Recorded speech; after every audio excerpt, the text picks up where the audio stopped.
This is going to be kind of random thoughts. I'm going to give my thoughts out on some wrestling-related topics I want to discuss. I'm going to discuss 3 movies that I'm going to kind of give my thoughts on and if I recommend them.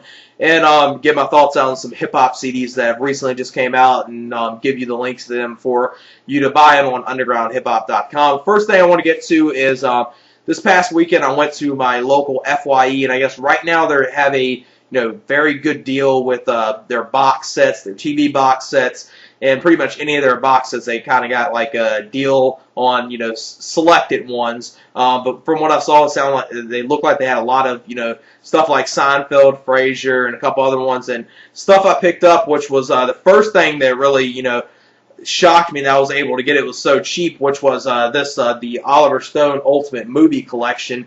And I actually was able to get this as cheap as $29.99, and I guess they just said, no one was really buying it, and they had just pretty much put it, very cheap, because originally this was priced at a little over $100, and then it was marked down at my local store. Then, just now, this past weekend, saw it there for $29.99, so I definitely couldn't pass up that. I'm a huge fan of Oliver Stone, and one of the movies that I'm going to be giving my thoughts on is the new Oliver Stone movie, W. I'll get my thoughts on that after I do some wrestling-related topics I want to get into. But then the other box set that I got was definitely my favorite show of all time, Seinfeld. And I have all the box sets, but I didn't have Season 9 yet, mainly due to the fact that every time I saw it, in Barnes & Nobles or Best Buy, it was hugely overpriced. It was like $50 or $60, and I love Seinfeld, but didn't love it that much that I had to, go out my way and spend $50 or $60. So definitely glad I waited for this and only got this for $26. And definitely recommend you to go to your local FYE. They possibly still might got this sale going on. So if you want to, get some box sets, I know they had stuff. I know that I saw was stuff like Seinfeld, Frasier, Everybody Loves Raymond. I saw a couple of HBO box sets. And I think they had a couple other movie box sets, but like I said, the only one that really caught my eye was the Oliver Stone one. Since huge fan of Oliver Stone, and there was a couple movies that I don't have of his that I've been trying to find forever on DVD, and through this box set, I pretty much got everything I want from him. My favorite movie from him is the JFK film, then Nixon, then Platoon was an excellent film as well. He did a great job with the movie The Doors as well. Now let me get on to my wrestling-related topics. The first wrestling-related topic is a Ring of Honor topic, and this is Ric Flair is going to be making several multiple appearances with Ring of Honor. He signed a deal to make a couple multiple appearances at upcoming Ring of Honor shows, and the first one is going to be on March 13th in the St. Louis area. So if you live in the St. Louis area, if you want to check out Ring of Honor, and especially if you want to see Ric Flair, get his autograph and meet him in person, go out to the show if you live in the St. Louis area. And this is definitely good news for Ring of Honor, I would say, and especially showing that if they're able to get Ric Flair, they're not really in any financial troubles that it looked like they were past 6 months. It looked like they might have come around to not having to be in those financial struggles if they're able to get Ric Flair and have him on multiple shows, which this is going to be a good thing. It's going to help Ring of Honor out. It's going to get their name out more. And especially like T. Slay 1974 said, they're pretty much, I agree with what he said about the whole Ric Flair thing. A lot of people are probably going to come to these shows that probably have never heard of Ring of Honor or have slightly heard of Ring of Honor, and they're pretty much coming to the show just to see Ric Flair. And the thing that Ring of Honor needs to do to capitalize on this, go out there, let your talent, put out, an incredible show, and, this be a great way to get new fans. You put on a great show. People are mainly there to see Flair, but if they see a great wrestling show, they'll might get into the product, might buy a couple DVDs, might check the pay-per-views out, and, gain new fans for the organization, which is probably going to be the best thing that will come out of this Ric Flair thing. And can't really argue with him making an appearance in Ring of Honor. I like to see him. He's personally my favorite wrestler of all time, Ric Flair. So definitely it's going to be cool to see him in a Ring of Honor ring. Wondering what Vince McMahon thinks of this. Even though this is not like he's going to TNA, it's Ring of Honor, so Vince McMahon probably doesn't have a huge problem with it. But since Ric Flair has just recently been on TV, I guess Vince McMahon probably doesn't like this, that Ric Flair is going to be doing something with, right now, probably, the third biggest U.S. company. But it's, they're just starting to grow. They have pay-per-view, and they're just about to get TV, and their TV deal is pretty much so small that, it's not going to really grow them as an organization. Hopefully their TV deal does help them, but I think the thing they're going to need to do is put their TV show and put it on their website or upload it on YouTube for people to see it, because that's probably the only way this TV deal is going to be successful. What I want to get to is a TNA topic, and this is TNA signing a new knockout to their Knockouts division. And this is definitely great news here, and TNA has signed Sarah Stock to a contract. She's going to be a part of TNA's Knockouts division. Some people are probably familiar with her from her work she's done in Shimmer, or her work she's done in CMLL, as she's performed under the name Dark Angel down in Mexico. And Sarah Stock is an amazing talent. If you haven't seen her before, you're definitely missing out. I would say check out some of the Shimmer DVDs. Pretty much, she's one of those talents. She's so great of an in-ring performer that after you see her once, you're going to be like, damn, I need to see more matches of her. That's how good of a talent she is. And this would be one of those things that in my opinion, could possibly fill the void of Gail Kim no longer being in TNA. That's how good, Sarah Stock is. That's if TNA, has her go out there and perform to her full ability. That's going to be the only thing TNA is going to have to do, is have her perform to her full ability. And hopefully at some point they get Melissa Anderson, a.k.a. Cheerleader Melissa, out of the Raisha Saeed gimmick and have her just be herself. And then you really could have a great division there, with Cheerleader Melissa, Sarah Stock, Amazing Kong, and a couple other solid, women's performers there. And speaking of Gail Kim, I know a lot of people have been wondering, when is she going to finally come on TV? When is she going to debut on WWE TV, or re-debut on WWE TV, since she was there before? And sounds like right now, from a lot of the rumors and speculation, sounds like WWE is going to wait for her to debut on TV after WrestleMania. And unfortunately, it looks like she's going to be on the SmackDown brand, which is unfortunate, because I was wishing they were going to put her on the Raw brand, because I think that would do a whole lot more justice to a women's division than throwing her on the SmackDown division. Because I think Gail Kim, she could possibly make that title on SmackDown mean a little something, but it's not going to really elevate the title to really mean anything. Especially, it's kind of stupid to have two women's titles within your organization. I think it would be better to just put them together, have a unification match, and just have, the women's championship on one show only, and have all the women on one show. And do something, on one of the other shows, have just the women be valets, the ones that cannot perform in the ring. I think that would work out a whole lot better. And I was wishing she would be on the Raw brand, because I really want to see a Beth Phoenix versus Gail Kim program. Her and Melina probably do some excellent stuff, and her and Mickie James would do excellent stuff, but I can't really see her doing much on SmackDown, unfortunately. Then the other thing, last wrestling topic I'm going to discuss, is Ring of Honor's already announced their first TV main event for their Ring of Honor TV tapings for the HD Net channel. They're going to be doing the tapings, like I said in one of my previous videos, on February 28th and March 1st in Philadelphia, Pennsylvania, at the ECW Arena, or now just known as The Arena. And it sounds like the way they're doing it, I guess they're going to tape.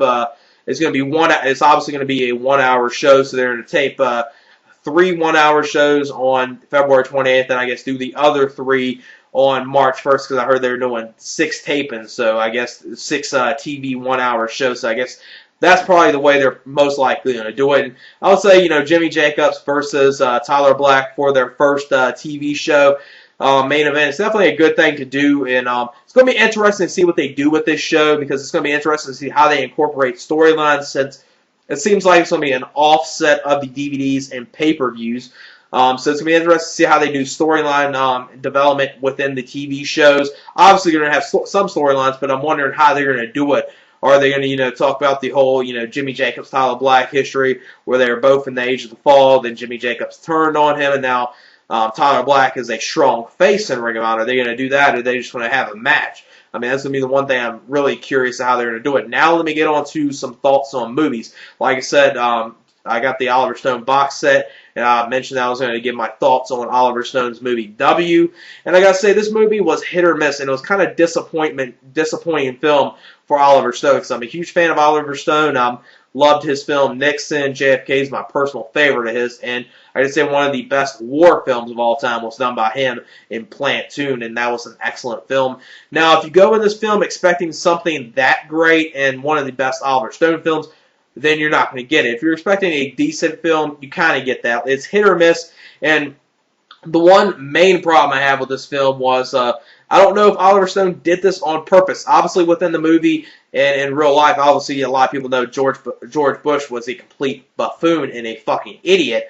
But I think in Oliver Stone's movie, he kind of portrayed it in a bad way, where he focused too much on him being a buffoon and an idiot, where at some points within the movie, not that I was sympathetic for him, because I'm not sympathetic for a mass murderer in him or Dick Cheney, but if you're someone that has just a little hatred for him and not a lot, then you might be, feel a little sympathetic towards him in the movie, because that's how it came off. That was one problem I had with this movie. I thought Oliver Stone would have done a better film here, but he did kind of the same thing with the World Trade Center movie, which I was expecting something completely different out of that, and kind of like this generation's JFK type film with the World Trade Center movie, but he didn't go that route. He went the route of what the news media reports with the attacks of 9/11, and the W film from Oliver Stone, like I said, hit or miss. It was watchable at best. Nothing excellent. I was expecting a little more from Oliver Stone in this film.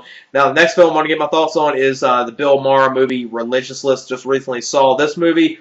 And I would definitely recommend this to people. Kind of recommend it to some people. Now, if you're someone that's very offended easily by stuff about religion and jokes about religion, then stay clear of this. But if you're not one of those people that are easily offended, then check the movie out. It's an excellent film. I'll say a very good to great film. And speaking of Bill Maher, the Bill Maher show, Real Time with Bill Maher, is going to be returning tomorrow night on HBO. I think at 10 p.m. Eastern Standard Time at his new time. And definitely, it's a good show. If you never checked it out before and you have HBO, check it out. It's kind of a good mix of politics mixed with some humor in it. He does a very good job with that. Don't agree with every single thing he ever says, but he does a very good job with his show, Real Time with Bill Maher, and I definitely would recommend it to anyone that hasn't seen it before, especially if you have HBO and you haven't checked it out before. And the other movie I want to get my thoughts on is the new remake to Friday the 13th. I just saw this last night. And I gotta say, I was expecting this to be a trash movie. I was expecting this to be completely terrible. But actually, I was a little surprised. Now, was it an excellent film? No, but it was a whole lot better than I was expecting. The one criticism that I think everyone, even if you enjoyed this film, I think are going to have, which is the one thing that Michael Bay directed this film, which kind of frightened me at first, but he did an okay job with this movie. But the one criticism that I have with this movie, no matter if I did enjoy it or not, was that he had Jason run in this movie instead of doing the typical slasher flick where the killer pretty much walks and the victims, the people that he's going to kill, pretty much run, and somehow he catches up with them, which I think is always a classic thing with slasher horror flicks. I think that should never be messed with, and Michael Bay really messed with that. But it wasn't as bad as what I was expecting. There's one point in the movie where it does kind of really, hurt the quality of the movie a little bit, but not too bad. It probably loses, 1 or 2 points because of that. But nonetheless, it was a good slasher flick, I would say. And especially in this day and age with a lot of horror films, not that many are that good anyway. This is like an okay one. It's one of those horror films I would say, don't go to theaters to see. It's one of those movies, just if you find a copy online, get it that way, or wait till the DVD comes out. That's the only way I would say check this movie out. It's definitely not worth your $8 or $10, and in some cities probably $12 or $13 to go see it in a movie theater after 6 p.m. Eastern Standard Time. So definitely wouldn't recommend it go in theaters, but it was a little better than what I was expecting. Still had a problem with the thing about having that Michael Bay let Jason run the film. That did kind of hurt it a little, but not to the level where I was expecting it to really hurt it and kill the movie. It didn't do that. It was just typical slasher flick, nothing that great. And in recent years, you haven't really seen that many great ones. I would say probably the only films within the last couple years that have been good horror films or great horror films are probably all directed by the same guy, Rob Zombie. He did House of a Thousand Corpses, Devil's Rejects, and he made probably one of the best remakes for a horror film in the Halloween remake. Was that as good as the 1978 classic? No, but compared to that, it could actually stand with that, but I would still always go with the original over the remake. But he's probably the only one that's made a good horror remake. Just look at how some of the terrible ones like the Psycho remake or the remake of The Omen, or I think they even did something like a remake of The Exorcist with the Emily Rose exorcism movie, which pretty much was a rip off of that as well. And you haven't really seen that many good remakes. That's probably one of the very few ones. And then the first Saw movie and maybe the second Saw movie. Those are the only ones the last couple of years that have been good horror films, at least in my opinion. Now I just wanted to give a couple thoughts on some hip-hop CDs. And these hip-hop CDs are pretty much, I'm giving out, kind of release dates of some hip-hop CDs that are coming out that definitely look like they're going to be good. The first one is Grandmaster Flash. It's coming out with a new CD. It's going to be entitled The Bridge Concept of a Culture. And it's coming out on March 3rd. And definitely this should be very good, especially if you're an old school hip-hop fan. You're probably going to want to check this out. And one of the things that's going to be very interesting with this CD is going to have Grandmaster Flash and KRS-One track on there. KRS-One's featured on there. A couple other good artists are featured on there as well. And the hip-hop CDs I'm going to mention, I'll put the link in the description where you can hear some sound samples or check the album out and buy it from undergroundhiphop.com. The next CD is kind of like a compilation CD. It's called NASA, which is short for North America, South America, and the name of the CD is The Spiritual Apollo. And this sounds like it's very good. This is a CD I haven't got yet, but I'm about to order this and two other CDs from undergroundhiphop.com in the coming days. Probably have them within a week or two, and then give my thoughts and tell you if I like them or not. Then the next one's kind of somewhat of a compilation. It's Ed Less with Mass Movements. Mass Movements, kind of self-titled CD somewhat, but it's, Ed Less pretty much did a lot of stuff on there. It sounds like it's very good. It has a lot of people on there. It has, I know it has Raekwon on there. It has Ghostface Killer. It has Ill Bill. Has Necro. Has La Coca Nostra. Has a lot of hip hop artists that I like a lot. It sounds like from the sound samples I heard from it, sounds like it's very good. Just recently came out, so that and the NASA CD, those are two that I'm ordering. The other one, which is a CD that I was just browsing on undergroundhiphop.com last night, kind of checking out some CDs that recently came out and see which ones I wanted to maybe check out, actually go on my way to buy. And this one sounds like it's very good. It's by an artist, Sunrise Above, and the name of the CD's Prisoners of War. And this sounds like it's going to be a very good CD just by the sample I heard from it. It sounds like the best person to compare him with from the sample I heard was he's kind of like Immoral Technique. So if you like Immoral Technique, you might want to check this guy out. Sounds like it was very good. And it's a very cheap CD. It's only $9.97 on there. So the Sunrise Above CD, the NASA CD, and the Mass Movement CD, those are the three CDs I'm ordering from undergroundhiphop.com. So after I get them in the mail and listen to them, I definitely give my thoughts on them and tell you if they were good or not. And I'll put the links in the description of those CDs that I think you need to check out. And you'll be able to hear some sound samples. The Grandmaster Flash one doesn't have a sound sample yet, but I'll put the link of it in the description just so you can see the track listing and see who's all on the CD. So that's going to be an interesting CD. And definitely it looks like this year is going to be a very good year for hip-hop. This month of February is very good. Another CD is coming out this February that I know probably a lot of people are anticipating is the new Joe Budden CD, The Padded Room. And this CD is a CD that, in my opinion, looks like it's going to be hit or miss.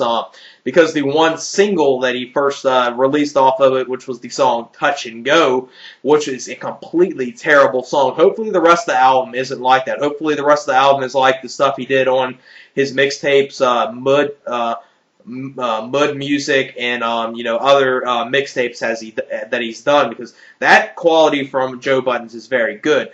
Hopefully it's not all touch and go. If it's like that type of song for the whole CD, then it's going to be a terrible CD. That CD is probably going to be one of those I'm going to have to hear first before I actually go out my way to buy, because I'm that skeptical of that CD. If I like the CD, then I'll go out my way to actually purchase it. But it's one of those CDs that I'm a little weary of actually going out my way to order or buy in stores when it comes out, because it sounds like it's very hit or miss. But February, got a lot of good hip hop CDs coming out. Last month you had the X-Clan CD come out, and the reissue of Atmospheres. God Loves Ugly came out last month, and a couple. This year for hip hop definitely looks like it's gonna be very good. So I just want to come on here, get my thoughts out on. Throw in some hip-hop topics, some wrestling topics I want to get my thoughts on, and the three movies, the Oliver Stone movie, W, the Bill Maher movie, Religulous, Religulous, and the other film, the new remake of Friday the 13th. Get my thoughts out on that. Like I said, the whole FYE box set sale. Check out your local FYE. The sale might still be going on, and if it is, you're probably going to see a lot of good stuff that you get very cheap. Like I said, I got the Oliver Stone Ultimate Movie Collection only for $29.99, and the Seinfeld Season 9 only for, I think, $25, $26 at the most. So pretty much everything's was 75% or almost 50% off of everything that I saw there. And if you're a fan of TV shows and box sets, you can collect those, because that's one of the things, other than wrestling DVDs, TV box sets are one of those things I get a lot because of stuff like, old TV shows like Three's Company, All in the Family, The Jeffersons, Sanford and Son. Those are classic TV shows. I think out of the last probably 10, 15 years, you probably just have a handful of very good sitcoms or very good TV shows. And I'll probably be doing my Q&A either tomorrow or Saturday. Get my Q&A out, like I said, either tomorrow or Saturday at the latest. Got already a good amount of questions, so if you send any more questions in for the Q&A, I'll just add it to the next Q&A I do. Unless, it's some major, question that I'll probably, do. But most likely, if you send me a question now, I'll just save it for the next Q&A I do, not this one, because I already got a good amount of questions. And yeah, that's it. Peace.